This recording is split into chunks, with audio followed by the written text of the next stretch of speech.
Congolaises et Congolais, chers compatriotes, le patriotisme est la survie de notre nation face au crime, à la corruption et à la nature corrosive de la Kabylie. Un système mis en place par M. Joseph Kabila, sont une vocation plus élevée que la simple politique. En tant que Congolais, nous avons le devoir d'endiguer les dommages que lui et ses partisans font à l'état de droit, à la Constitution et à la nation congolaise.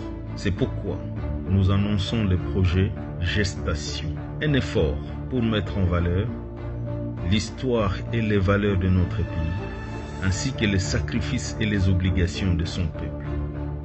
Cet effort transcende la partisanerie et se consacre à rien de moins qu'à la préservation des principes pour lesquels tant de Congolais se sont battus sur le champ de bataille, loin de chez eux et au sein de leur propre communauté. Cet effort demande à tous les Congolais, de tous les milieux, croyances et modes de vie, de se joindre à la tâche fondamentale de notre génération.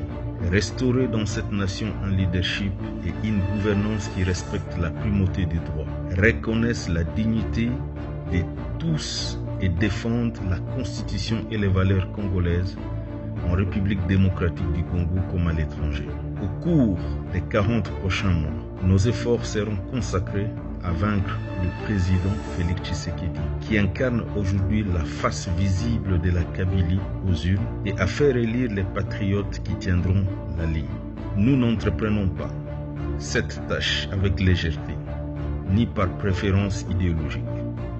Nous avons été et restons largement opposés dans nos politiques et nos perspectives. Nos nombreuses divergences politiques demeurent, mais notre fidélité partagée à la Constitution dicte un effort commun. Les élections générales de 2023, selon toute indication, porteront sur la persuasion et les taux de participation devraient atteindre des records.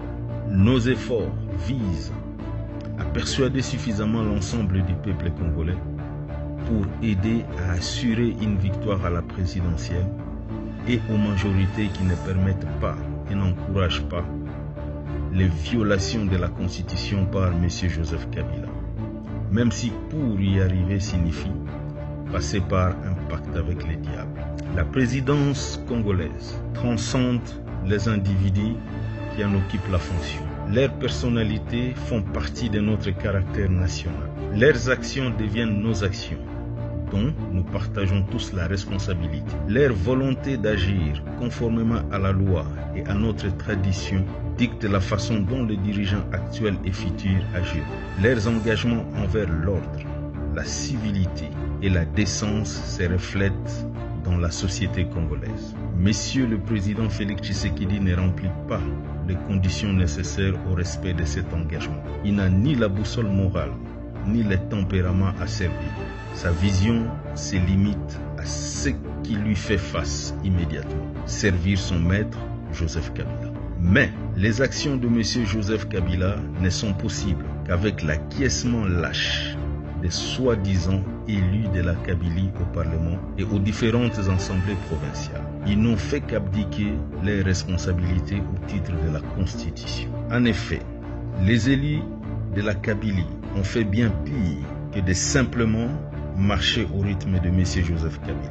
Leur défense des actions de M. Joseph Kabila contre le peuple congolais est empreinte d'une laideur, d'une méchanceté et d'une volonté d'attaquer et de calomnier ceux qui ont versé du sang pour notre pays, qui ont consacré leur vie et leur carrière à sa défense et à sa sécurité, et dont le travail consiste à préserver la nation.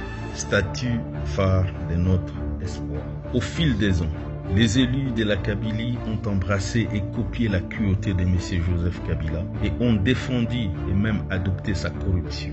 M. Joseph Kabila et M.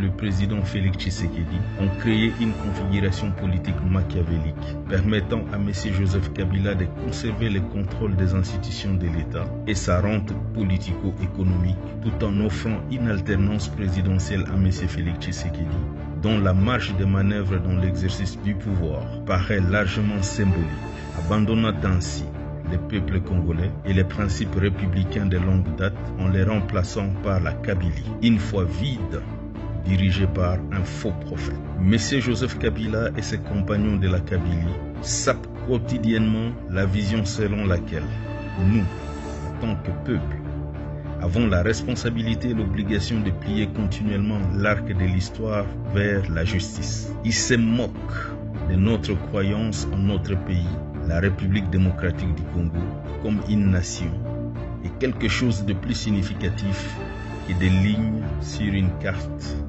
en nous imposant des faces les résultats de leur stratégie du pillage et de la balkanisation de notre pays. Notre péril dépasse de loin toutes les différences passées. Il est arrivé à notre porte collective et nous pensons qu'il n'y a pas d'autre choix que d'entamer les projets gestation. Les hommes et les femmes congolais sont prêts à travers les pays à nous défendre et à défendre notre mode de vie. Nous devons faire ce qu'il faut et veiller à ce que le pays pour lequel ils portent quotidiennement leur uniforme mérite leur protection et leur sacrifice. Ils se sont engagés au front et beaucoup d'entre eux sont tombés sur le champ d'honneur, subissant un taux de victimes incroyablement élevé. Ils ont tenu la ligne, ils ont sauvé la nation, ils ont sauvé la République démocratique du Congo. Congolaises et Congolais, chers compatriotes, aujourd'hui, nous nous tournons vers nos précurseurs, Mfumu Simon Kimbangu, Kipam Vita, le père de l'indépendance et nos martyrs comme guide et inspiration. Ils ont compris la nécessité non seulement de sauver le peuple congolais, mais aussi de reconstituer la nation spirituellement et politiquement. Mais leurs meurtrissures ne peuvent être cicatrisées qu'une fois la menace vaincue. De même, notre pays devra se ressaisir une fois le fléau Kabylie surmonté. Que Dieu inspire et protège à jamais le peuple congolais. Que Dieu bénisse et protège notre pays, la République démocratique du Congo. Je vous remercie. C'était Alain Daniel Shekomba.